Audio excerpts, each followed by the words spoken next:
L'ouverture d'un casino à Wolinak en 2022 donne manifestement plus de travail aux policiers autochtones. Ainsi, autorisation est sur le point d'être obtenue pour faire passer de 7 à 16 et peut-être même à 18 membres l'effectif du service de police à Benaki desservant les communautés d'Odanak et de Wolinak. C'est aussi une question de santé et de sécurité au travail et une question de garantir en tout temps une desserte 24 heures sur 24, 7 jours sur 7. La présence du casino n'est pas la seule justification, mais elle en est une non négligeable.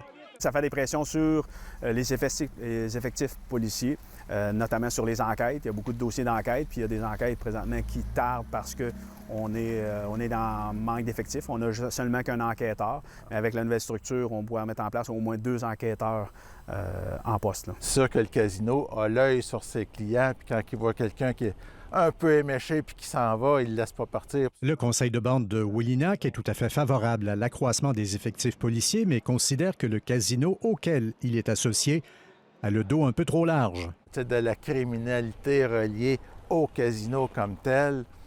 Moi, à ma connaissance, je n'ai pas entendu parler de ça. Pour faire place aux futurs effectifs, le poste de police à Odanak sera agrandi. Québec a déjà débloqué pour ce faire 1,5 million de dollars.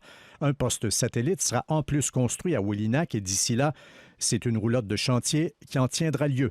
Le poste de police, présentement, a été construit en 2009 pour l'effectif dans le temps de 5 ou 6 agents. Des policiers plus présents à Wolinak y sera apprécié. Dernièrement, le conseil de bande avait dû recourir à une agence privée de sécurité, des citoyens ayant signalé la présence de rôdeurs la nuit. On a décidé de mettre fin à ça, puis de toute façon, c'était pas un besoin. Là, je veux dire, il ne se passe rien ici.